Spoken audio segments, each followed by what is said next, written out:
चार मासूम बच्चे, चारों का एक जैसा दर्दनाक अंत, और शक किसी पर भी नहीं। लेकिन जब सच सामने आया तो हर कोई दंग रह गया। क्या आपने कभी ऐसी माँ देखी है जो बच्चों की सुंदरता से जलकर उन्हें मौत के टब में उतार दे? 2023 सोनीपत का शांत सा गांव। घर में खेलती एक नन्ही बच्ची और कुछ मिनट बाद उसका लाइफलेस शरीर गर्म पानी के टब में मिलता है। परिजन सदमे में हो जाते हैं। सब कहते हैं हादसा होगा, बच्ची थी, फिसल गई होगी। कहानी यहीं ख़त्म हो जानी चाहिए थी दोस्तों, लेकिन असल कहानी तो यहीं से शुरू होती है। धीरे धीरे कैमरा एक महिला के चेहरे पर आता है जिसका नाम पूनम होता है। वो देखने में शांत, चुप, बिल्कुल भावहीन लड़की थी। कुछ दिनों बाद वही घर, वही टब और फिर एक चीख दोस्तों।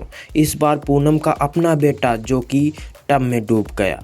गांव वाले, रिश्तेदार, हर कोई रोता है। हाय किस्मत ने एक माँ से उसका लाल छीन लिया।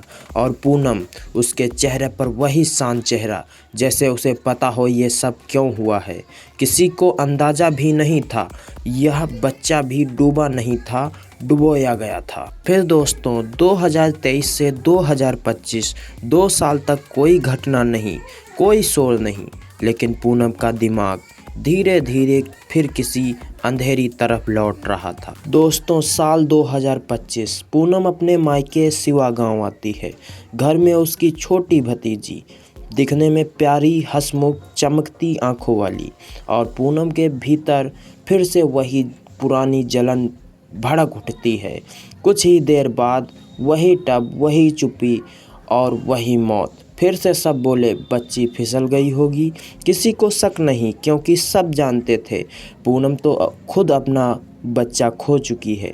वो किसी का क्या बिगाड़ेगी। कुछ समय गुजरने के बाद पानीपत के नौलखा गांव में 1 दिसंबर 2025 को शादी होती है। रोशनी, डांस, खुशियों से भरा घर। इन सब के बीच एक बच्ची विधि 6 साल की होती है। बहुत प्यारी, इतनी सुंदर कि जिसे देखो वो उससे प्यार करने लगता है। और पूनम चुपचाप उसे देखती रही। उसकी आंखों में कुछ अजीब, कुछ खतरनाक था। बारात निकल जाती है और सब बाहर होते हैं। पुलिस ने विधि को बहलाया और उसे लेकर अंदर चली गई। कई मिनट बीत गए, बच्ची बाहर नहीं आई। अचानक कमरे का दरवाज़ा बंद मिला और टब में मासूम विधि की निश्चल ठंडी लाश मिलती है। इस बार पुलिस को बुलाया गया और यह हादसा पूनम की किस्मत का आखिरी पर्दा साबित हुआ। पुलिस ने बाथरूम देखा। टब की गहराई बच्ची की लंबाई से कम थी। डूबना असंभव था। दरवाज़ा बाहर से बंद था। सीसीटीवी फुटेज में बार बार पूनम अंदर बाहर आती जाती दिखाई देती है। पूनम को हिरासत में लिया जाता है और 36 घंटा की कड़ी पूछताछ करने के बाद फिर वह सच कबूलना शुरू करती है। सच सुनकर पूरा हरियाणा, पूरा देश सदमे में आ गया।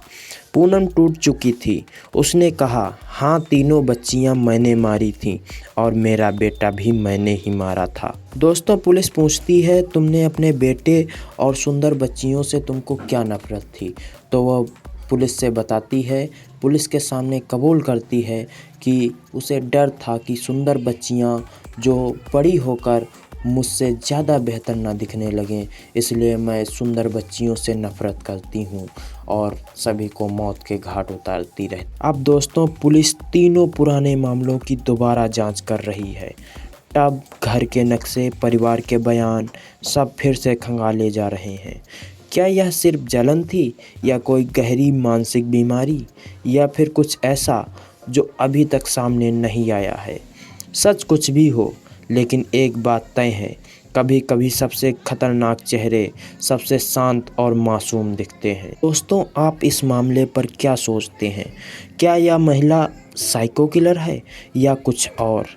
कमेंट बॉक्स में ज़रूर अपनी राय कमेंट करके बताइए।